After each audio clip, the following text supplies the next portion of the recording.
تو اس کے بعد 26 نومبر تک کا دن اگر آپ یاد رکھیں کہ عمران خان صاحب کی کوشش تھی کہ عاصم منیر صاحب کا راستہ روکا جائے، نہیں روک پائے، تو پھر یہ تھا کہ اب یہ ملک جو ہے اس کو میں نے ونریبل کرنا ہے، اس کو میں نے گورنیبل نہیں رہنے دینا، یہ ملک چلا کے دکھائیں۔ تو انہوں نے اسمبلیاں توڑی، اور اسمبلیاں توڑنے کے لیے جو معاملہ تھا کہ پرویز الہی کی یہاں پر حکومت ہو، اور جو تحریک عدم اعتماد آئی تھی اس کو سپریم کورٹ نے ناکام کیا اپنے فیصلوں کے ذریعے، ری رائٹ کر کے دستور کو۔ مقصد کیا تھا کہ خان صاحب اپنے ایجنڈا جو ان کا سیاسی ایجنڈا ہے اس کو وہ پورا کر لیں۔ اتنی اندھا دھند عمران خان صاحب کو سپورٹ ہوئی، اور یہ سپورٹ کیوں ہوئی آج یہ بھی بات ہوئی۔ آج جسٹس مظاہر علی اکبر نقوی صاحب کا نام لیے بغیر ان کے 2 بیٹوں کا ذکر کیا اور کہا کہ آپ chief justice Lahore high court رہے ہیں، چیف جسٹس پاکستان کو غالباً کہہ رہے تھے وہ، تو آپ جو لاہور کے کچھ وکلا سے ہی بار روم میں ہی کو پتہ کر لیتے کہ یار یہ علی شاہی کا کیا معاملہ ہے، اور یہ مظاہر علی اکبر نقوی صاحب کا نام تو نہیں لیا، ان کے 2 بیٹوں کا کیا معاملہ ہے، تو آپ تک کہانیاں پہنچ جاتی۔ سر کہانیاں پہنچی ہوئی ہیں، لیکن معاملہ یہ ہے کہ عمران خان صاحب کو سپورٹ کرنا ہے۔ سپورٹ کیوں کرنا ہے سر؟ وہ جو محمد خان پٹی صاحب کی جو ہے نا آڈیو، اس میں ہے کہ جو chief justice Lahore high court ہیں اسد سائی صاحب کے، علی شاہی صاحب کے جو سسر مبارک جو ہیں، انہوں نے کوئی 10-15 ارب روپے کے پیپر پروجیکٹس لیے ہیں اور بھی بے حساب کام کروائے ہیں۔ تو 10-15 ارب روپیہ جب کھایا ہو کسی نے تو پھر وہ سہولت کاری جو ہے وہ بہم پہنچاتا ہے۔ پھر عدالت آپ کو عدالت نہیں لگتی بلکہ خالہ جی کا ویڑا لگتی ہے، اور عمران خان صاحب کو وہ خالہ جی کا ویڑا ہی ہے کہ ہر طرح سے سپورٹ، کہ وہ آ رہے ہیں، کتنے بجے آئیں گے؟ 4 بجے آئیں گے، ہم 8 بجے تک بیٹھے ہوئے ہیں، بیک انتظار ہو رہے ہیں۔ تو یہ ایک مطلب کہ عدالتی فورمز کے اوپر بیٹھ کے یہ بات پارلیمان میں دبے الفاظ میں ہوئی کہ آپ جو ہے وہ سیاسی پولیٹیکل سکورنگ، یا میں تو اس کو جو ہے وہ سیاسی ایجنڈوں کی تکمیل یا سازش،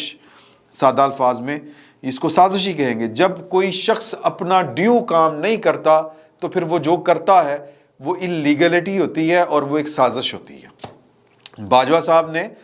سازش کی،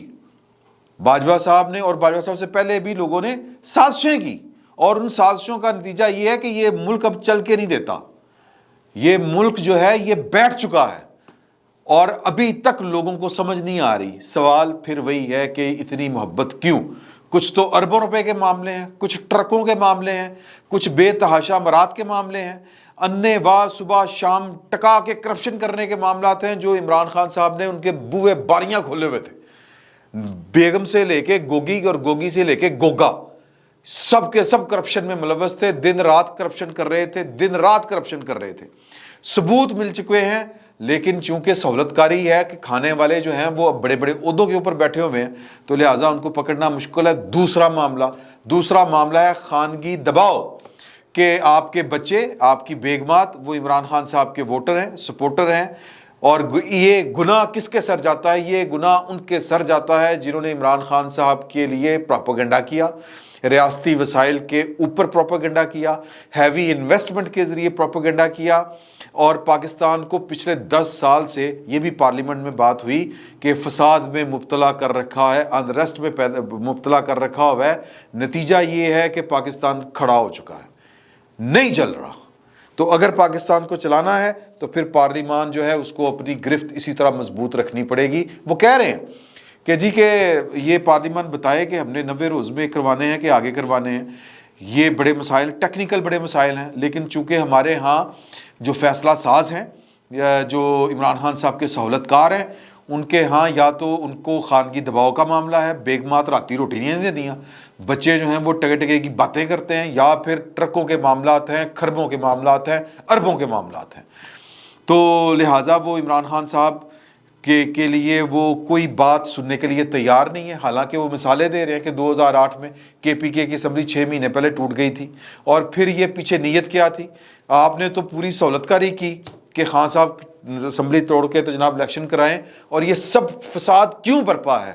کیوں ان کو لگ رہا ہے کہ نہیں یار کہ یہ ستمبر سے پہلے کر لے؟ قاضی فائز عیسیٰ سے کچھ لوگوں کو موت پڑتی ہے،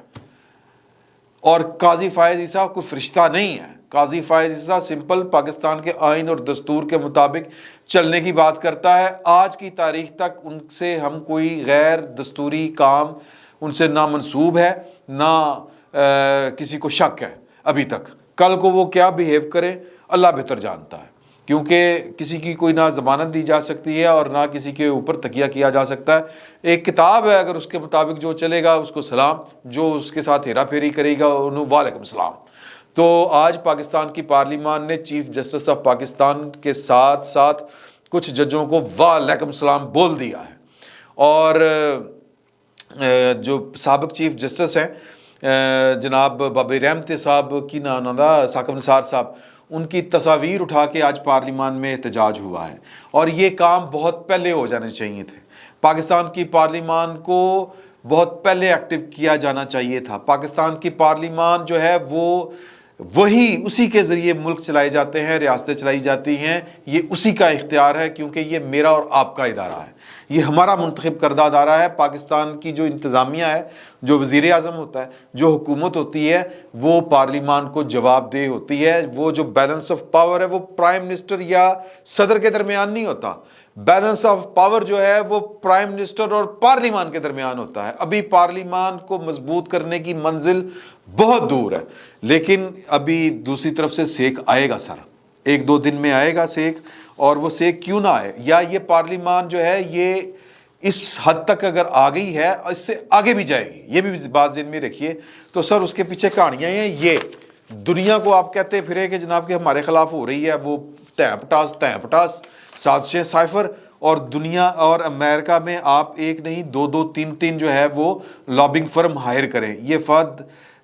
دیشمکھ صاحب اور حسین حقانی صاحب کے ٹویٹس ہیں. انہوں نے ایک جو پی ٹی آئی نے سائن کی ہے, لابی فرم جو ہے پرالا کنسلٹنٹس, یہ ایک کنسلٹنگ ایگریمنٹ ہوا ہے پی ٹی آئی کے درمیان اس کا. تو جناب یہ لمبے چوڑے معاملات ہیں, ظاہر ہے کہ ڈالروں میں یہ والے معاملات ہوتے ہیں, اور ڈالروں میں یہ ہے جی 8.33 ہے جی $8,333 a month payable every first of the month. یعنی یہ ماہانہ انہوں نے یہ بات دینا, اس سے پہلے $26,000 والا انہوں نے دیے ہوئے تھے پیسے. اور یہ لابنگ فرم ہے, یہ کیا کر رہے ہیں کہ یہ امریکنز کے ذریعے پاکستان کے اوپر دباؤ ڈالنے کی کوشش کریں گے. حسین حقانی صاحب کا جو ہے وہ ہے ٹویٹ, وہ کہتے ہیں کہ اندرون ملک بیانیہ ہے کہ امریکہ سے حقیقی آزادی چاہیے. ادھر امریکہ میں لائبسٹوں کو, یعنی جو لابنگ فرمز ہوتی ہیں, کچھ ڈالروں میں ادائیگیاں جاری ہیں. عمران خان کی پی ٹی آئی نے امریکہ میں ایک اور لابسٹ ہائر کر لیا. ٹھیک ہے جی, لابی کرنے والا. اب یہ جو لابیاں کر رہے ہیں یہ بیسیکلی پاکستان کو دھمکیاں دے رہے ہیں. دھمکیاں دینے کے علاوہ یہ امریکنز جو گورنمنٹ ہے, سینیٹرز ہیں, یہ ان کو اس بات پر رام کریں گے کہ جی کہ پاکستان میں عمران خان کے ساتھ بڑا ظلم ہو رہا ہے, پاکستان میں یہ ہو گیا وہ ہو گیا. عمران خان کون ہے؟ عمران خان وہ ہے جس نے امریکہ کے لیے سی پیک کو لپیٹ دیا, جس نے چین کو برباد کر کے رکھ دیا. اب وہ مشکل میں, ہم نے اس کو بچانا ہے تو امریکہ پاکستان پر پابندیاں لگائے گا, یہ کرے گا وہ کرے گا. بات کی بات ہے. لیکن حفظ ما تقدم کے طور کے اوپر ریاست نے آج عمران خان صاحب کا, کہتے ہیں نا کہ وہ اس, اور عمران خان صاحب کے سہولت کار, وہ جو فوج کے جو اندر تھے ان کا تو مکو ٹھپ لیا انہوں نے, لیکن جو فوج کے باہر تھے ان کا مکو ٹھپا جانا ابھی باقی ہے. باقی عمران خان صاحب کیا ہیں, آج وہ خطاب فرما رہے تھے اور کہہ رہے تھے کہ جی مجھے فلانے مرتضیٰ بھٹو کی طرح قتل کر دیا جائے گا, میرے ساتھ یہ ہو جائے گا وہ ہو جائے گا. ہوا یہ کہ ایک صاحب ہیں, ان کا نام ہے عادل راجہ صاحب. عادل راجہ صاحب جو ہیں انہوں نے 21 گھنٹے پہلے ایک ٹویٹ کیا تھا جس میں انہوں نے خبر بریک کی تھی کہ ذرائع کے مطابق آئی جی اسلام آباد اور آئی جی پنجاب کے زیر نگرانی نامعلوم افراد کے اسپیشل سکواڈ بھی تشکیل دیے گئے ہیں جو شر پسندی کر کے ماڈل ٹاؤن جیسا سانحہ کروائیں گے. یہ ریپیٹ کر دیا آج عمران خان صاحب نے, ساری کی ساری باتیں اگر آپ نے ان کا خطاب سنا ہوگا. اور عمران خان صاحب جو ہے اس کے علاوہ عادل راجہ صاحب نے ایک اور ٹویٹ کیا ہے, 3 تصاویر لگائی ہیں, ایوان زری, ایوان بالا اور ایوان بلند و بالا و بالا تر. وہ پہلا ایوان زری ہے قومی اسمبلی, ایوان بالا ہے سینٹ, اور تیسری تصویر انہوں نے لگائی ہے جی ایچ کیو کی. اور اوپر انہوں نے لکھا کہ اگلا ہفتہ ایوان بلند و بالا تر میں آئین کے مطابق الیکشن 90 دن میں کرانے کی شک اور سپریم کورٹ کے فیصلے کو دغا دے کر انتخابات میں تاخیر کے طریقے نکالنے پر صرف کیا جائے گا پاکستان کا اللہ حافظ۔ اچھا یہ پارلیمان نے کرنا ہے، پارلیمان سب کچھ کر سکتی ہے، پارلیمان کو عدلیہ کے والد صاحب نہیں روک سکتے، پارلیمان کو کوئی طاقتور ادارہ اور بھی جو ہے نا، یہ آج کل تو وہ ساتھ ملا ہوا نا، وہ بھی نہیں روک سکتا اگر پارلیمان اپنے پاؤں پر کھڑی ہو جائے تو، جس طرح وہ کھڑی ہونے کی کوشش کر رہی ہے۔ عمران خان صاحب کیا امپیکٹ ڈال رہے ہیں نوجوان کہہ رہا ہوں جو چھوٹے چھوٹے بچے ہیں، یہ ایک ضمن میں آپ کو چیز بتانے لگا ہوں، اور وہ ہے کہ میرے ایک دوست ہیں، ان کا بیٹا ہے، وہ اس نے یہ پیپر تھا ان کا تخلیقی لکھائی جس کو کہتے ہیں نا کریٹیو رائٹنگ اردو میں، آپ بیتی ہے، اپنی پسندیدہ کردار میں یہ سوال تھا، یہ فرمائش تھی، کردار یہ آپ دیکھ بھی لیجئے گا، پروڈیوسر صاحب یہ چلا دیں گے، اپنے پسندیدہ کردار میں خود کو تصور کر کے ایک دن کی آپ بیتی لکھیں۔ انہوں نے لکھا عمران خان ہے میرا نام، بچہ ہے چھوٹا سا، میں صبح کے 5 بجے اٹھا اور نماز پڑھی اور دعا مانگی کہ الیکشن جلد ہو جائے، میں اپنے شاندار کمرے میں بیٹھ کر ناشتہ کرتا ہوں، لیکن آج تو من، ٹیچر نے کاٹ کے تو دل کر دیا ہے، آج تو من، ویسے من بھی دل ہی ہوتا سر، یہ پتہ نہیں کیا ٹیچر ہے، بہرحال چلیں، آج تو من نہیں کیا، پولیس میری گرفتاری کا سوچا، پولیس نے میری گرفتاری کا سوچا اور میں نے ہنگامہ کرنے کا سوچا اور سب کارکن کو بلا کر زمان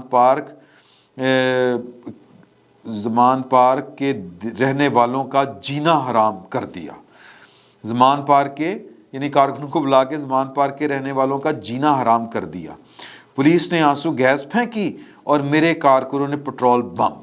حالانکہ پٹرول ڈالر سے زیادہ مہنگا ہے لیکن میری حفاظت کے لیے لوگ کچھ بھی کریں گے، میں نے کیا کیا ہے کہ پولیس مجھے نہیں چھوڑ رہی، بس میں نے کچھ کروڑ کی گھڑیاں توشہ خانہ سے چوری کی اور بیچ کر پیسے کمائے اور میں نے ڈکلیئر بھی نہیں کی، نواز شریف کو دیکھو وہ برطانیہ میں مزے کی زندگی جی رہا ہے اور مجھے جلسہ بھی نہیں کرنے دیتے اور یہ دن ختم ہو گیا۔ تو یہ سر عمران خان صاحب کی وہ بچے نے عمران خان صاحب کو جو محسوس کیا اس نے وہ لکھ دیا، یعنی کہ فساد، دنگا فساد اور چین اور بے چینی جو بھی آپ کہنا چاہیں۔ قصہ مختصر سر، خان صاحب کا فساد اور خان صاحب کی خواہش، وہ ان کو جن کی مرضی سپورٹ ہو وہ اور پاکستان اکٹھے نہیں چل سکتے، یا تو پاکستان کو چلنا ہے تو پھر عمران خان صاحب پتہ نہیں وہ کون سا پاکستان ہوگا، وہ نیا پاکستان ہوگا، پرانا ہوگا، بلکہ پھٹا پرانا ہوگا، اللہ بہتر جانتا ہے، یہ پاکستان نہیں ہو سکتا، یہ ریاست اس حلیے میں، اس خد و خال میں، اس کردار میں نہیں ہوئے گی، اور اگر اس ریاست نے قائم رہنا ہے، یوں ہی چلنا ہے اور گریجولی جو ہے وہ ارتقائی عمل کے ذریعے آگے بڑھنا ہے، تو پھر عمران خان صاحب اس ریاست کے ساتھ نہیں چل سکتے، اور ریاستیں ان کے سینوں میں دل نہیں ہوتے سر۔ میں عمران خان صاحب کو ایک پتے کی بات بتانے لگا ہوں، وہ جتنا مرضی شور کر لیں، یہ ہو گیا وہ ہو گیا، جس دن ریاست نے کچھ الٹا سیدھا فیصلہ کر لیا کہ خان صاحب تے باز ہی نہیں آ رہے، تو پھر وہ فیصلہ بھی اس پر بھی عمل درآمد ہو جائے گا۔ آپ جتنا مرضی اس وقت عمران خان صاحب کر کے آ رہے ہیں، مجھے قتل کیا جا رہا ہے، مجھے قتل کرنے والے ہیں، یہ باتیں کہہ کے وہ ریاست کو اور ریاستی اداروں کو وہ کہتے نہیں اپنی پا دینی، یا دیوار کے ساتھ لگا دینا، یا بے بس کر دینا، وہ کر رہے ہیں۔ لیکن سر طاقتور اداروں کو اور ریاستیں بے بس نہیں ہوتی، نہ ان کو بے بس کیا جا سکتا ہے، یہ بات ذہن میں رکھیں۔ عمران خان صاحب کو اسی صورت میں ہی ان کا ایجنڈا پورا ہو سکتا ہے کہ امریکہ پوری فوج لے کے پاکستان کے اوپر چڑھ دوڑے، ادروائز کم چلتا نظر نہیں آتا پہ۔ فی الوقت اتنا ہی، بہت بہت شکریہ۔